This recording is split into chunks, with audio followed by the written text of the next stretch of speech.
नमस्कार दोस्तों, मैं सुरेश कश्यप एक बार आपके सामने फिर हाजिर हूं।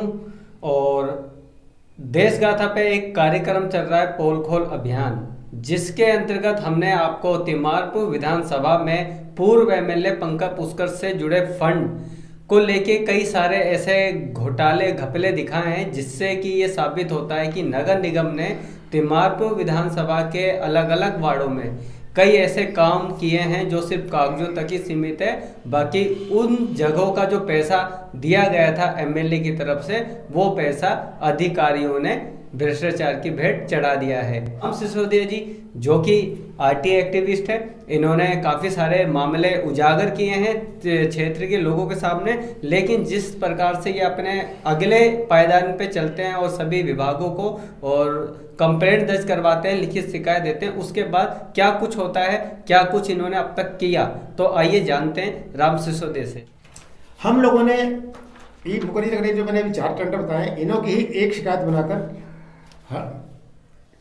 सिविल लाइन जोन के जो हमारे एमसीडी के डिप्टी कमिश्नर हैं सतराम सिंह जी, एक कंप्लेंट हमने उनको लगाई थी। दूसरी कंप्लेंट हमने लगाई थी उत्तरी दिल्ली नगर निगम के महापौर यानी कि मेयर राजा इकबाल सिंह जी हैं, उनको लगाई हुई है। और तीसरी कंप्लेंट दिल्ली के माननीय मुख्यमंत्री श्री अरविंद केजरीवाल जी का ऑफिस है दिल्ली सचिवालय के अंदर, ये तीसरी कंप्लेंट हम लोगों ने वहाँ पर लगाई थी। अभी 2-3 दिन पहले जब हम लोग पता करने के लिए गए कि हमारी कंप्लेंट पर क्या कार्रवाई हुई है, तो उसकी हमें जानकारी मिली। जो डिप्टी सीएम ऑफिस के हमने डिप्टी कमिश्नर साहब के यहाँ हमने जो कंप्लेंट लगाई है एमसीडी के अंदर, उनका कहना ये था कि हमने जो हमारी कंप्लेंट है वो उन्होंने एससी को फॉरवर्ड कर दी है। चलो ठीक है जी, उनकी बात मान लेते हैं, एससी को फॉरवर्ड कर दी है, कार्रवाई में कुछ टाइम तो लगता ही है। और दूसरी कंप्लेंट ये थी जो हमने उत्तरी दिल्ली नगर निगम के मेयर महापौर राजा इकबाल सिंह जी को दी थी। वहाँ भी हमने पता किया, उनका कहना यह था कि हमने ये कंप्लेंट जो अपना इनका इंजीनियरिंग डिपार्टमेंट है वो डिपार्टमेंट को हमने फॉरवर्ड कर दी है। चलो जी, वो बात भी मान लेते हैं, चलो ठीक है जी। अब तीसरा आता है कि हमारे दिल्ली के जो माननीय मुख्यमंत्री श्री अरविंद केजरीवाल जी हैं, उनका सीएम ऑफिस है दिल्ली सचिवालय के अंदर। दिल्ली सचिवालय के अंदर जब हम इसका पता करने के लिए गए, भाई हमारी कंप्लेंट पर इस पर क्या कार्रवाई हुई है, तो डिपार्टमेंट के लोगों का वहाँ के कहना था, ऑफिसर लोगों का कहना था कि आपकी कंप्लेंट रिजोल्व कर दी गई है, यानी कि हमारी कंप्लेंट का अंतिम निपटारा कर दिया गया है। तो हमने पूछा उनसे, भाई किस तरह से निपटारा कर दिया इस कंप्लेंट का, तो उन्होंने हमें ये लेटर निकाल कर दिया वहाँ से पीजीएमएस का। इस पीजीएमएस लेटर का नंबर, जो पीजीएमएस का आईडी नंबर है, इसका आईडी नंबर है 2021273636। ये पीजीएमएस का आईडी नंबर है। जब हमने पता किया कि इसके बारे में कि क्या हुआ, तो उन्होंने हमें ये कागज पकड़ा दिया। इसके अंदर साफ साफ लिखा हुआ है कि हमारी शिकायत बंद कर दी गई है, यानी कि मुख्यमंत्री कार्यालय ने 15 दिन के अंदर इस हमारी शिकायत पर कार्रवाई भी कर दी और हमारा केस बंद भी कर दिया, और हमें पता भी नहीं चला कि क्या कार्रवाई हुई है क्या नहीं हुई है। इसके अंदर साफ लिखा हुआ है जिसके खिलाफ हम लोगों ने कंप्लेंट की थी, यानी कि मुखर्जी वार्ड का जो जेई है, उसी का बयान इसके अंदर लिखा हुआ है कि बयान उसी का लिखा हुआ है इसके अंदर कि जो भी काम चारों टेंडर से अंदर होना था वो जमीन पर हो चुका है, जो कि एकदम सरासर गलत है। हमने वहाँ पर 2 दिन पहले जाकर देखा, पता भी किया कि भाई वाकई में ये काम हुआ है या नहीं हुआ है। जब जेई साहब कह रहे हैं कि काम हो चुका है, हम लोग वहाँ पर गए, फिर क्षेत्रीय लोगों से मिले, स्थानीय लोगों से मिले, वहाँ जाकर मैंने पता भी किया। चारों टेंडर्स के अंदर गोपालपुर में भी गए, इंदिरा आवास कॉलोनी में भी गए और इंदिरा विहार के अंदर भी गए। वहाँ जाकर हमें फिर पता चलता है कि यहाँ तो काम कुछ हुआ ही नहीं है।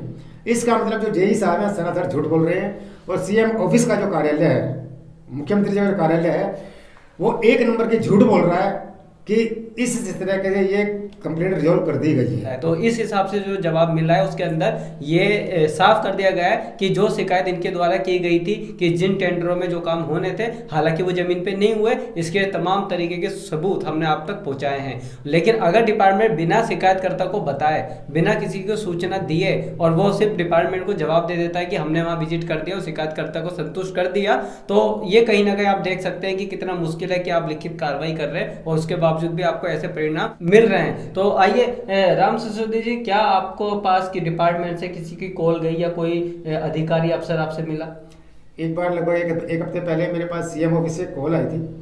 मुझसे पूछा गया था कि क्या हमने आपकी कंप्लेंट डिपार्टमेंट को फॉरवर्ड कर दी है, क्या मेरे पास डिपार्टमेंट से कोई फ़ोन आया या कोई लेटर आया है, कोई ऐसा कोई जवाब आया। मैंने उनको साफ साफ कहा मेरे पास ना तो कोई फ़ोन कॉल है किसी की आई है और ना ही मेरे पास कोई जवाब आया है। जबकि होना ये चाहिए था, जब हमारे सीएम साहब हैं बहुत ईमानदार हैं, उनका कार्यालय में बहुत ईमानदारी होगा, लेकिन जिस तरह से लगता है कि उन्होंने इस कंप्लेंट को रिजॉल्व कर दिया, मुझे नहीं लगता कि इसमें कोई ईमानदारी वाली बात है। अगर ये जब मैं ये करप्शन का केस उनको दे रहा हूँ पक्के आरटीआई द्वारा निकाले गए पक्के सबूतों के साथ और स्थानीय लोगों की जानकारी के अनुसार हम लोगों ने ये कंप्लेंट बना कर दी है, जब अगर उन्होंने बिना जांच पड़ताल किए, सीएम ऑफिस ने बिना जांच पड़ताल किए और बिना मुझे बुलाए वहाँ पर अपने ऑफिस में इस कंप्लेंट का हल कैसे निकाल दिया। इसका मतलब सरासर है कि सीएम ऑफिस के अंदर जो भी लोग बैठे हुए हैं जिन्होंने इस कंप्लेंट को हल किया है वो भी कहीं ना कहीं भ्रष्टाचार में लिप्त हैं। तो मतलब कि जांच किस तरीके से आप उम्मीद कर रहे थे कि अगर इसकी जांच होती और निष्पक्ष तरीके से होती जिसमें पता चलता सच क्या है झूठ क्या है, तो कैसी होनी चाहिए थी? निष्पक्ष जांच होती है इनकी कि मान लिया जाए कि हमने सीएम ऑफिस के अंदर कंप्लेंट दी, कंप्लेंट में उनका अपना कोई स्टाफ भी होगा। अगर हमें एमसीडी से ही कंप्लेंट रिजोल्व करवानी थी तो हमने एमसीडी में लगा देते हम लोग, सीएम साहब के पास क्यों जाते? सीएम साहब के पास हम इसलिए गए थे कि सीएम साहब हमारे ईमानदार सीएम है, उनका डिपार्टमेंट जो उनका ऑफिस है वो ईमानदारी होगा। इसीलिए हम लोगों ने वहाँ पर कंप्लेंट लगाई थी कि ईमानदारी पूर्वक वो इस भ्रष्टाचार के मुद्दे पर कार्रवाई करेंगे और जो भी अधिकारी इस भ्रष्टाचार में लिप्त पाए जाते हैं उनके ऊपर सख्त से सख्त कार्रवाई की जाएगी। लेकिन होता इसका उल्टा ही है। उन्होंने ऑफिस के लोगों ने, सीएम ऑफिस के लोगों ने मुझसे कुछ नहीं पूछा। मैं कंप्लेंटर हूँ, मुझसे पूछना चाहिए था कि क्या आपकी रजामंदी है या नहीं है, क्या जमीन पे काम हो चुका है या नहीं हो चुका है। मुझसे बिना बताए सिर्फ जेही के स्टेटमेंट के ऊपर ही उन्होंने इस कंप्लेंट को खारिज रद्द कैसे कर दिया। तो क्या लगता है, क्या उम्मीद है, क्योंकि आपने मेयर को भी शिकायत दी है, आपने डिप्टी कमिश्नर को भी शिकायत दी है, मुख्यमंत्री के पास से ये जवाब आया, इससे आप संतुष्ट नहीं है, तो इसके बाद आगे क्या उम्मीद है? इसके बाद हमारा ये है कि मैं कल यानी कि 25 तारीख को, हाँ कल 25 तारीख को मैं इसका एक रिमाइंडर और लगा कर आया हूँ सीएम ऑफिस के अंदर। जब मैं रिमाइंडर लगाने वहाँ पे गया था तो मेरी वहाँ पे कुछ जो रिसीविंग वगैरह करते हैं कुछ ऑफिसर वगैरह बैठे हुए थे, वहाँ पे कर्मचारी बैठे हुए थे, उनसे मेरी बातचीत हुई। वहाँ पर एक ऑफिसर का कहना ये भी था कि सर आप तो बेकार में धक्के खा रहे हो, करप्शन का मुद्दा है, इस पर कोई भी कार्रवाई नहीं होगी। तो मैंने उनसे कहा भी, मैं कहा भाई ये ईमानदार हो, मुख्यमंत्री का कार्यालय है, यहाँ तो कार्रवाई होनी चाहिए। लेकिन उसने मेरी बातों को अनसुना कर दिया। लेकिन उसका कहना यही था कि सब मिले हुए हैं, कोई कार्रवाई नहीं होगी। उसकी बातें सुन के मैं वापसी आ गया।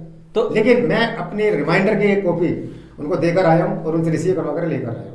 तो राम सिसोदिया जी, आप डायरेक्टली चैलेंज कर रहे हैं, लगातार प्रशासन को चैलेंज कर रहे हैं, जो एक सिस्टम है जो कहता है कि किसी भी तरीके का भ्रष्टाचार कम से कम सरकारी महकमे से के द्वारा नहीं किया जाता, और अगर किया जाता है और वो जानकारी उनकी मिल जाती है तो कोई ना कोई एक्शन देखने को मिलता है। लेकिन उसके बावजूद भी अब ये प्रशासन का आपका सामना पड़ रहा है, आप लिखित में शिकायत दे रहे, सारे सबूत प्रस्तुत कर रहे हैं, उसके बाद कार्रवाई नहीं हो रही, तो क्या लगता है आप इसके आगे भी कुछ करना चाहेंगे? श्री अरविंद केजरीवाल जी के ऑफिस में मैं फिर दोबारा से कंप्लेंट देकर आया हूँ।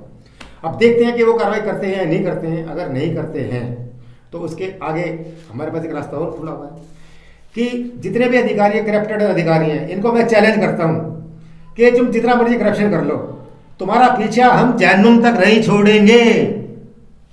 राम सिसोदिया जी, अधिकार आप जब क्षेत्र के लोगों के बीच में जाते हैं इन करप्शन के मुद्दे को लेके, तो बहुत सारे ऐसे भी लोग आपको मिलते हैं जो काफ़ी कुछ कह देते हैं कि कुछ नहीं होने वाला, क्योंकि एक जनता में एक बात हो चुकी है कि देश के अंदर से भ्रष्टाचार नहीं मिट सकता, चाहे वो कितनी कोशिश कर ले। आप पे क्या फर्क पड़ता है उन लोगों की बातों का? जो सर, जब मेरे सामने लोग ऐसी बातें करते हैं ना कि इस करप्शन के मुद्दे पर कोई कार्रवाई नहीं होगी, मेरा उत्साह तो ज़्यादा ही बढ़ता है।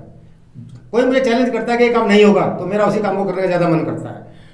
और मैं आपको आपके माध्यम से मैं अपने साथियों को सबको एक बात और बताना चाहता हूँ, और ख़ास तौर से इस वीडियो को अगर वो अधिकारी देख रहे हैं जिन्होंने करप्शन किया है, उनको मैं फिर कहता हूँ कि ये बात कह रहा हूँ कि मैं तुम्हारा पीछा जहन्नुम तक नहीं छोड़ूंगा, चाहे मुझे न्यायालय तक जाना क्यों ना जाना पड़े। मैं लास्ट में न्यायालय में भी जाऊँगा और वहाँ से अपना जितना भी मेरे पास सबूत हैं सारे मैं न्यायालय के अंदर पेश करूँगा। राम सिसोदिया जी, एक और पर्सन ले लेते हैं कि जो हमारे उत्तरी दिल्ली नगर निगम के इस समय महापौर है राजा इकबाल सिंह जी, उन्होंने कहा कि एमसीडी जीरो टॉलरेंस पे काम कर रही है और अगर भ्रष्टाचार बिल्कुल भी नहीं बर्दाश्त किया जाएगा। आपने उन तक भी ये शिकायत पहुंचाई है। क्या लगता है कि बीजेपी के मेयर जो बातें बोलते हैं, क्या वो बातें बोलते ही हैं या उस पर कुछ एक्शन भी करेंगे? सर ऐसा होता है कि जो मुझे सुनने में आ रहा है वो ऐसा है कि डिपार्टमेंट लोगों का कहना होता है कि कोई भी कंप्लेंट है वो 30 दिन के अंदर रिजॉल्व हो जाती है, 30 दिन के अंदर उसका हल निकलता है। अब मैंने जो अपनी कंप्लेंट दी हुई है मेयर साहब को, राजा इकबाल सिंह जी को, 1 नवंबर 2021 को दी थी मैंने। अब 1 तारीख को लगभग 30 दिन हो जाएंगे उनको। 1 दिसंबर के बाद हम लोग उनसे भी रूबरू होंगे, उनसे भी मिलेंगे, खुद राजा इकबाल सिंह से मिलने की कोशिश करेंगे। वो मिलते हैं तो डायरेक्ट उनसे पूछेंगे कि सर हमने आपको एक कंप्लेंट दी है करप्शन के खिलाफ है, आप इन पर कार्रवाई क्यों नहीं कर रहे? उनका जवाब देखते हैं क्या जवाब मिलता है। तो जैसे कि दोस्तों आपके पास सारी बातें पहुंचा रहे थे हमारे माध्यम से, लगातार आपको करप्शन के मामले बताए भी जा रहे हैं, सबूत दिखाए जा रहे हैं, साथ में साथ जो उसके आगे की जो कार्रवाई है, जो शिकायत करनी होती है वो शिकायत भी की जा रही है और आगे ये कह रहे हैं कि ये न्यायालय तक भी जाएंगे।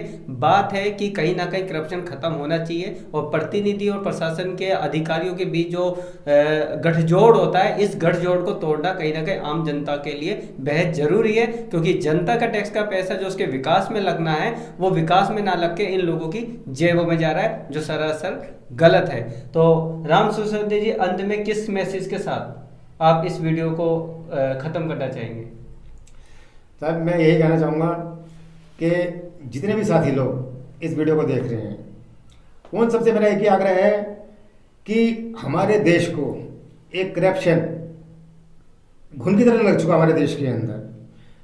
हमारा काम जो मकसद है वो सिर्फ ज़्यादा से ज़्यादा जागरूकता फैलाना है कि लोग ज़्यादा से अवेयरनेस हों, ज़्यादा से ज़्यादा जागरूक हों और करप्शन के खिलाफ आवाज़ उठाएं। साथियों, जब तक आप करप्शन के खिलाफ आवाज़ नहीं उठाएंगे हमारा देश ऐसे ही बर्बाद होता रहेगा। किसी ना किसी को तो बिल्ली गले में घंटी बांधनी पड़ेगी। इसलिए मेरा सभी साथियों से अनुरोध है कि सभी साथी करप्शन के मुद्दे पर जितना भी हो सके किसी से वो उतना अपनी आवाज़ उठाएं और अपनी आवाज़ बुलंद करें और एकजुट होकर इस मुद्दे पर सब इकट्ठे होकर लड़ें। जी दोस्तों, तो आप देख सकते हैं कि अगर भ्रष्टाचार मिटाने की बात बोल बोल के ना जाने कितने लोग कहां से कहां पहुंच चुके हैं, लेकिन क्या ये भ्रष्टाचार मिट पाता है? या ये भ्रष्टाचार मिटाने को लेके जितने भी पर्याप्त साधन आम लोगों के पास है, जितने भी अधिकार आम लोगों के पास है, क्या उन अधिकारों के बलबूते पे क्या भ्रष्टाचार मिट सकता है? तो सिलसिलेवार हम आपको लगातार बताना चाहते हैं और दिखा भी रहे हैं कि किस प्रकार से वो सारे चीज़ें हमने आपको दिखाई कि कैसे एक सड़क को बनाने के लिए काम किया गया लेकिन काम जमीन पे नहीं हुआ और उसके बाद वो पैसा कहाँ गया। जब इसको पूछने के लिए डिपार्टमेंट को शिकायत की जाती है तो एक डिपार्टमेंट दूसरे डिपार्टमेंट को फॉरवर्ड करता है, वहां से जो भी जवाब आता है वो जवाब शिकायतकर्ता को दे दिया जाता है, जबकि शिकायतकर्ता को संतुष्ट करना डिपार्टमेंट का काम है, वो भी उस जमीन पे जाके जिस जमीन की शिकायत को लेकर शिकायतकर्ता वहां डिपार्टमेंट के पास पहुंचा है। तो बड़ी मुश्किल है, बड़ी दिक्कत है इन जंग को लड़ने के लिए, लेकिन जो खुले मन से एक साथ भ्रष्टाचार के खिलाफ जो खड़े हो चुके हैं वो रुकने वाले नहीं है, वो लगातार चोट करते रहेंगे जब तक भ्रष्टाचार का ये मकड़जाल टूट ना जाए। तो दीजिए इजाजत, फिर मिलेंगे एक अन्य खबर के साथ, तब तक के लिए नमस्कार।